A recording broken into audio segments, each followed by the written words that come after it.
And welcome back to an episode of the Geek Centurions, me, Boyla. It's me, Joe. So we are here to talk about the newest Marvel thing to come out, and that is Wonder Man.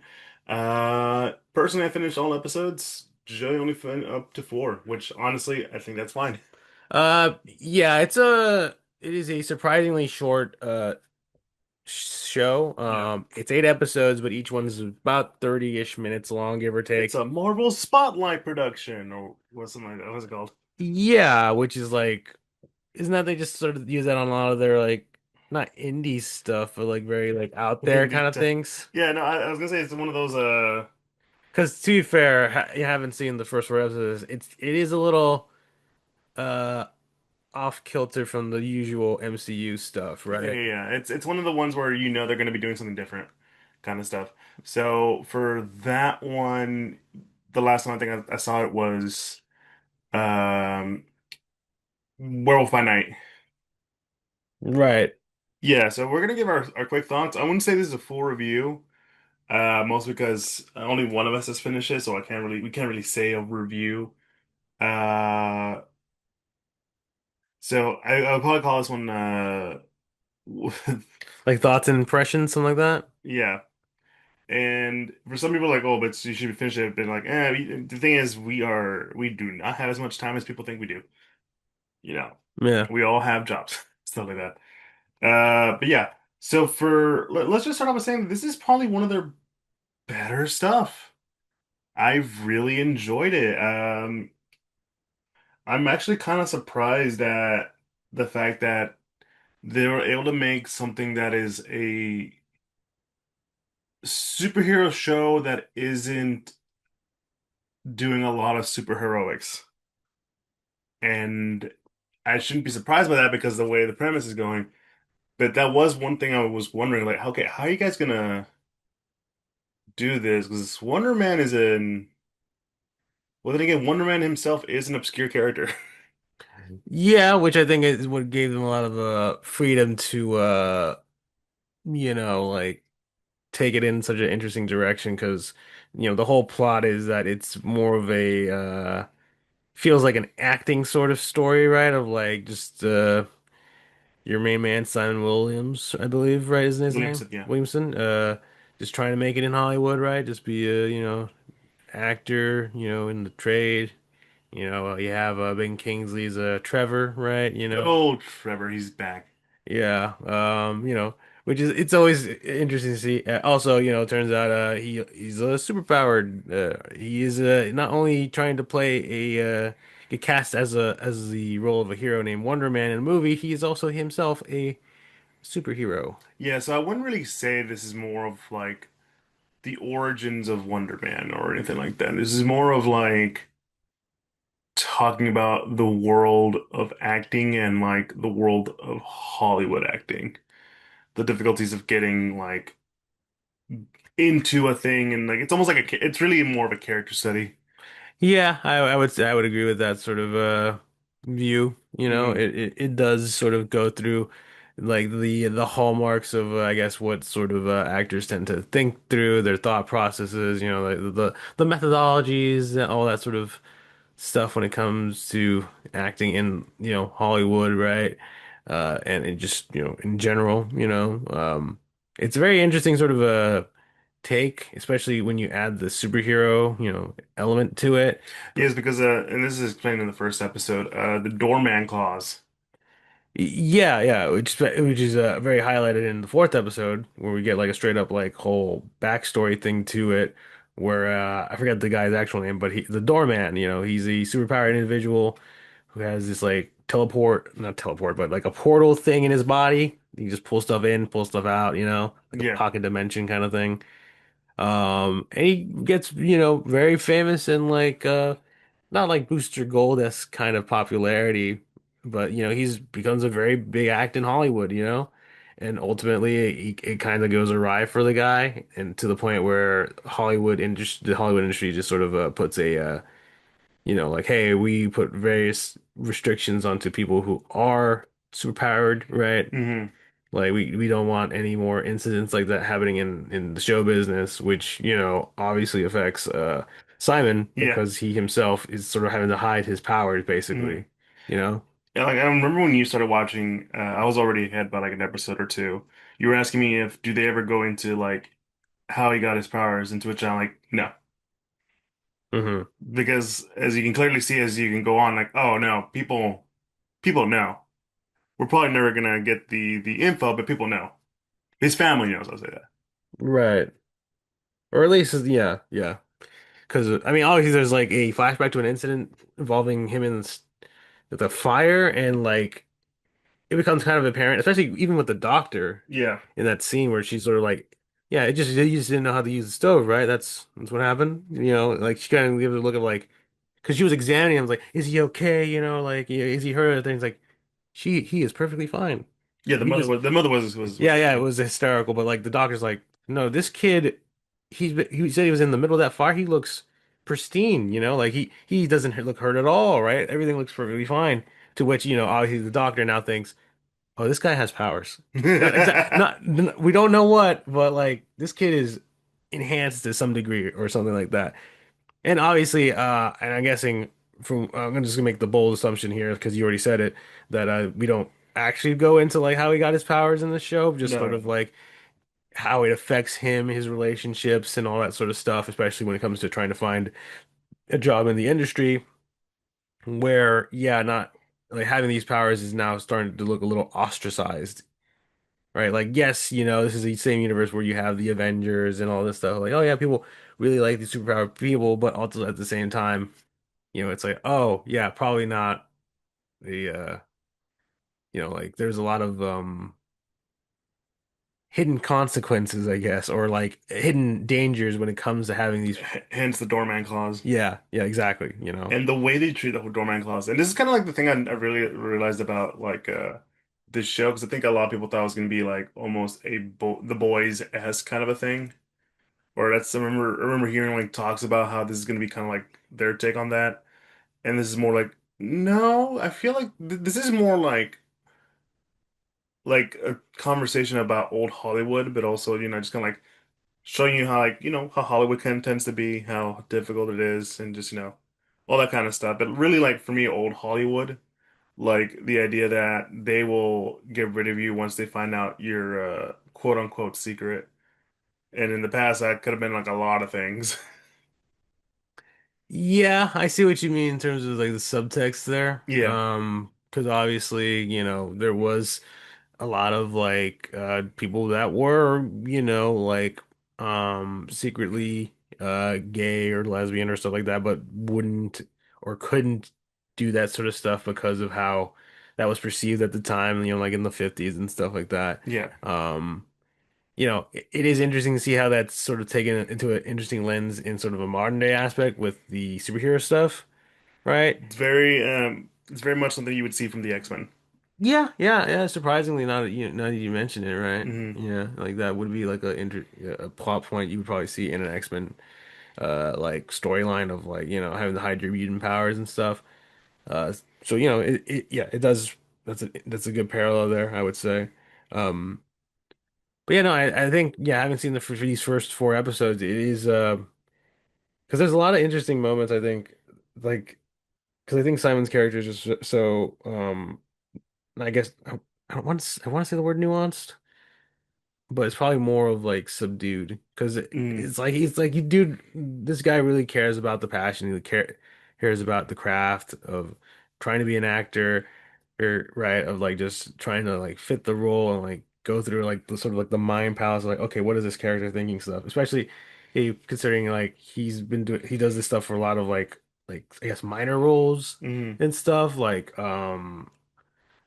which I think so he was on the set of the American Horror Story or something Yeah. like that. Yeah. Which one I found it funny that was the thing they were doing, especially because it's like, oh, you know, this scene you're get eaten by this lady, and you see the monster outfit. Where I'm like, is that what it looks like? Is that uh, because I haven't seen much of Horror It's Story. not your thing. Yeah, yeah, obviously, it's just in my brain. I'm like, that lady looks like is in a cheap Halloween costume with like a.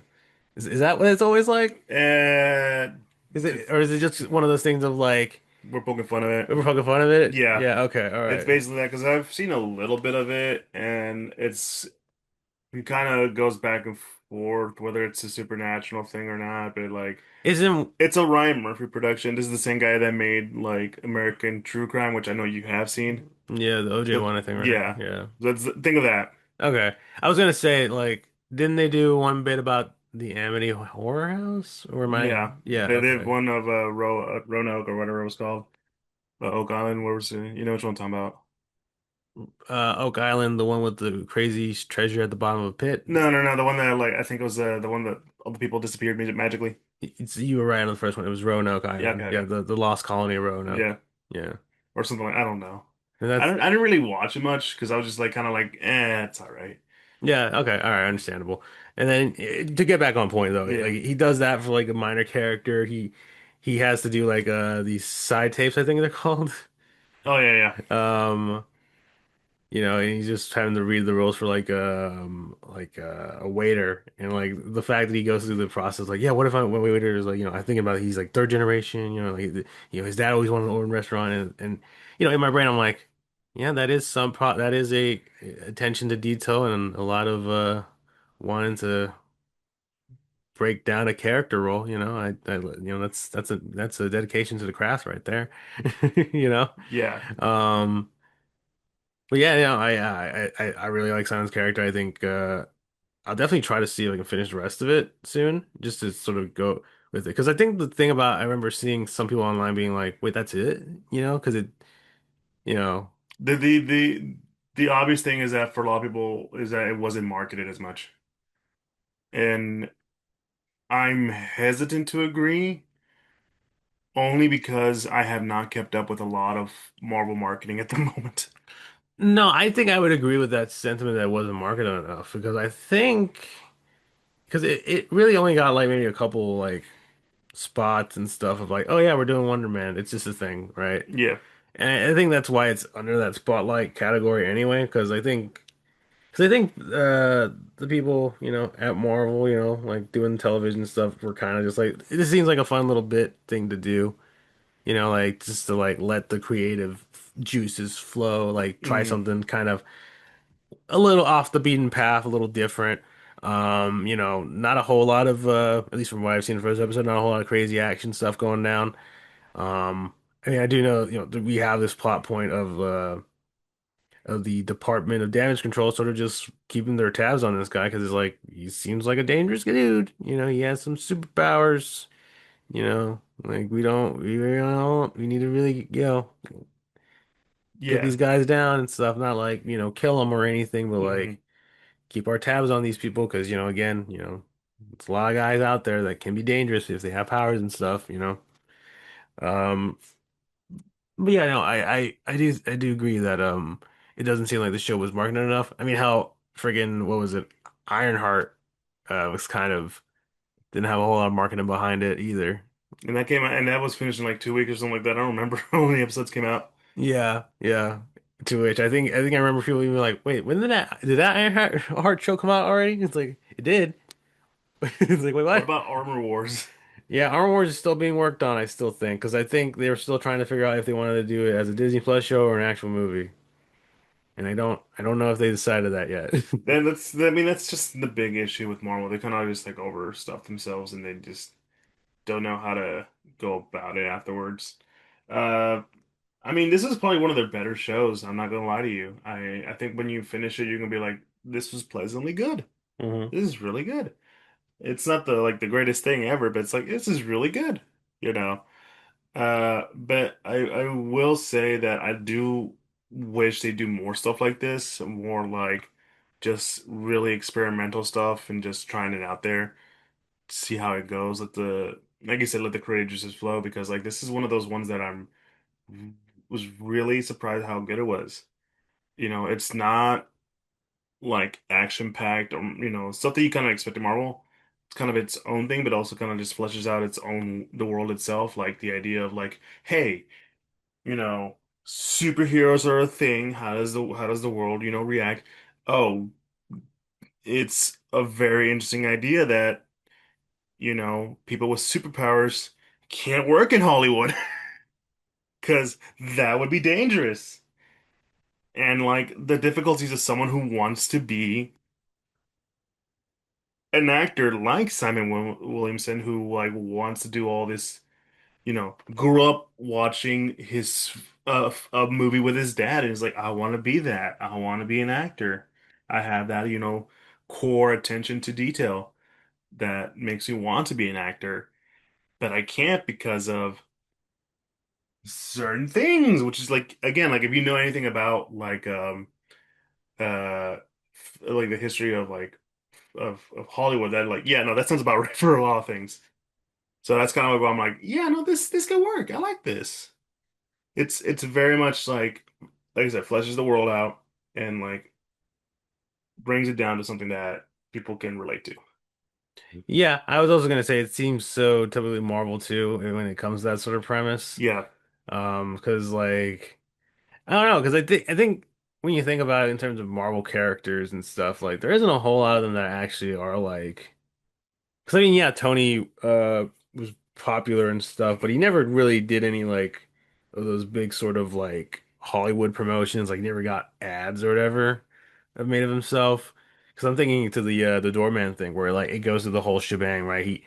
He starts off as a bouncer, then he like sort of moves up the sort of chain in Hollywood, where eventually he becomes like well known, and like they started giving him like roles in movies and like his own guest appearances in like TV shows and all this stuff, like even commercial brand deals where the thing he was promoting was actually a bad product, and now he has to go on to Instagram or whatever live and just apologize and like, yeah, I know that's my bad, guys, like that's not great, all that sort of stuff, and shows the other side of it, right, of the financials and that all that stuff. the difficulty is just getting a role. Yeah, yeah, especially yeah, like you said with the Simon's character, right? Like, Yeah, because like it's not like you know for a lot of these actors, I feel like a lot of them are trying to their hardest to get noticed, but it's always like a two-bit role. Just like, say your thing. It's even funny because I feel old because I ended up stumbling on like some like ads that were like well known when we were growing up. Like the Minty Fresh ad, the one with the lady with the mints. Uh you know which ad I'm talking about, the one where the lady goes like, "You lint liquor." I don't remember You this. don't remember I this? don't think I do. It's like instead of actually cursing, they use like other words and stuff like that. But there's one of them that goes like like she famously calls someone a lint licker, Hmm. and then like I stumbled on the fact that she had a cameo where she says that, and I'm just like, oh right, that would be just maybe a one important role. Yeah, I was gonna say if anything, you should have gone with the Billy Mays thing. I don't know about Billy Mays though. Well, he was fairly popular. He I was mean, pop, I guess you're what you're doing the bit where like uh you're just having people like say their bit from like their no, no, commercial no. But thing, that's right? not what I'm So saying though.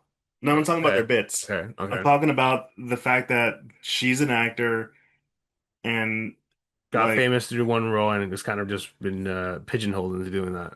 kind of. I don't know her life. I don't know her life. I'll say that. Okay. She has probably has a great life going on, and I'm happy for her. I'm happy that she's like, She's probably dead. Now you say this. no, no, no. She's very much alive. She's very Okay. All much right. All alive. right. All right. Like I know you want to make the joke, but like I'm not making that joke. But no, she's very much alive. But it's one of those things where, you know, sometimes these actors will be known for or like they'll try hard to get up there. But sometimes they're okay with just where they are. I'm not trying to make it sound like complicated and all that stuff, but if you know what I know, if you get what I'm saying, you get what I'm saying. I'll say that, right? Because like like sometimes you'll have an actor who's pigeonholed to a typecast, right? Yeah. Yeah. No, Like absolutely. Yeah. yeah, so Absolutely. but that they're fine with that. But if you're someone like Simon who really cares, and not saying they're not the same, but Simon is someone who he's a method actor. Yeah, I would probably if you were to look at how he sort of digests and breaks down roles, then yeah, I probably would use that to describe him. Like, Because that American Horror Story moment, it was like, dude, you're supposed to be just get killed and that's it. Yeah, but he's like, I want to bring, he wants to elevate the role, right? Like that's kind of his thing. And hell, I think his talent manager also is like, just be normal, right? Just be normal, Simon, all right? Don't try to overthink things, or overcomplicate or whatever, Yeah. right? Which, yeah, sometimes that's a thing, but other times, you got your Daniel Day-Lewis's, you got I take a your, role so seriously that I have to be in a cabin for a couple months to get my sanity back. yeah. I mean, granted, you also have your Jared Leto's who's try to do that and just come off as weirdos, you know? Yeah. Oh God. Man, it's but he still keeps getting jobs. I don't know how he I does it. know. I don't he must have dirt on people. I don't know what he has, man. But He's Skeletor. yeah, I think I remember when we learned about I remember at the time being like, wait, there's a Masters of the Universe movie coming out. I thought that was dead. Wait, Jared Leto is Skeletor? Why? Oh, it's like, oh shit. Well, I guess the movie's gonna be bad then. Even though, Travis Knight, he's done pretty good movies, so I have faith, but man, is that weird casting. That is indeed weird casting. But anyways, no, I understand where you're going with in terms of because Simon, like he wants a bit more out of the roles he gets, but at the same time, that's kind of I think a lot of people when it comes to sort of the acting profession. Yeah, I do agree. There are some people that sort of are fine with where they are at in acting and stuff. Like, I'm pretty sure Betty White was pretty okay with just being the funny old grandma character at Well, the later on in her life. I, exactly in her career and later on in her Yeah. life. Yeah, it's kind of like okay, yeah, I'm cool with just being the funny grandma character. It's I get paychecks, people still like me. I'm older than sliced bread or toasted bread or something like that, right? It's like She is legitimately one of the best things in a lot of those films that comes out now. is she the best part of the Lorax movie? Was she in the Lorax? Yeah, she was in the I Lorax. She don't was the recall this she was at the all. old like I said, she's the old lady. She's the old grandma who's like does some radical stuff. It's like, wow, my grandma's really radical, isn't she? It's Betty White. Yeah. She is pretty radical in real life. Well, she's dead now, so Yeah, she was. yeah, yeah. But yeah. Anyways, but yeah, no, yeah. I do think you have a very valid point in terms of what you're saying, in terms of like how, you know, you get how various actors sort of have to look at their roles and sort of stuff like that. Hmm. And Simon is very much one of those guys that's like, no, I mean, this acting is you got to push it to your limit, or like you got to like really analyze the script and like look through the seams and figure out what this character is and how you're portraying them and bringing a different angle to it, right? Yeah. That sort of thing. And yeah, I do think that is something that's very important for a lot of actors, at least ones that do sort of have that sort of eye on the profession, right? Hmm. Um, Heck, he gets upset when someone just kind of makes it like acting originally isn't that great. It's like, sir, I've dedicated my whole life to this craft. He did. yeah. He did. Yeah. I mean, we're gonna talk about the superpower aspect. They don't really go that much into it, but you can tell like it is very tense when it happens because it's like, all right, he's gonna keep this a secret. How the hell does he keep it a secret? Yeah, especially since we know he's like clearly been able to like it becomes like a control thing. Yeah. Like whenever he sort of starts to feel stressed or like angry, like he definitely lets it out a bit, Hmm. and it's just like okay, like I don't know, like you could argue maybe his acting profession is what allows him to do that, right? Like to get that out of his system, Yeah. maybe. There's you saying that, but then there, later on, I'm not going to spoil it, but there is like moments of like, oh, that's okay. Now I right that would make sense why you have a hard time doing certain things, and it involves him acting. But yeah, honestly, Trevor's also great. Yeah, I mean, I think this is a role that Ben Kingsley really likes at least in this show because I mean obviously Trevor's whole story he's an actor that plays the Mandarin that sort of thing, right? And then Mm. he gets kidnapped by the real Mandarin, and he's just kind of like a side character, comedy character in Shang-Chi, and now he's here uh doing his own thing, and he's kind of like he's kind of getting back to his roots a little bit in terms of the acting stuff, and Mm, it's a weird, interesting friendship dynamic of like, okay, Trevor is he's clearly just a good soul. Like he's like deep down, he's a good guy. He went through some hard times, right? Drunk and an addict and all this stuff, but he's found a good way to bounce back, and mm. he does have this interesting dynamic with Simon in terms of like kindred spirits in a way, right? Of Yeah. like you go, oh yeah, like because I mean, it's definitely interesting just to see that whole spiel with him and Simon. I think when they start sort of bouncing off each other when it comes to the various, I think it was like they're quoting a bunch of Shakespeare stuff, I think, to each other, Hmm. which is like, it's a very interesting sort of dynamic, right? Like and I think Ben Kingsley doing that stuff really makes it work because it's like one of It's those. almost like he's having fun.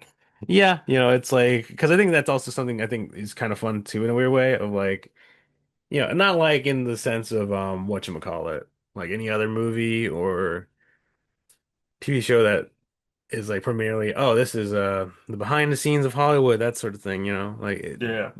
um because I know a lot of people, I guess people who are really into like old school Hollywood loves shit like what was it? What was that movie with George Clooney? That was set in like the 1940s or 50s. Like it was like a very sort of like I wouldn't say avant-garde, but like George Clooney? I think it was like Hail Caesar or something. Yes, that's the one. Yeah, yeah. Yeah, because it's Ooh, kind of like a really enjoyed that movie. yeah, but because if you've watched it, like if you there's a lot of deep cuts or at least fun pokes and mentions to how the old Hollywood system used to work, like the studio system and all that shit, right? Um, that's kind of what it feels like when watching this show too, a little bit, like in terms of like um the acting sort of thing, right? Of like Mm, what it's like for people trying to break out, like, starting from like sort of the bottom, right? And they even make like points of like, hey man, like you can't see this as a job, you got to see this as a passion, as a craft, because as an actor, you aren't guaranteed your paychecks. Like you get paid when you act, that sort of thing, right?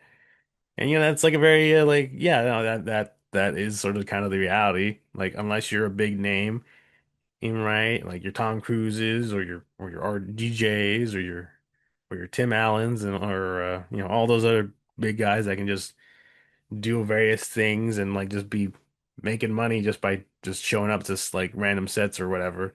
Like as a on the grounds actor like Simon is, you gotta like fight tooth and nail more or less to like mm, get to that point, right? yeah.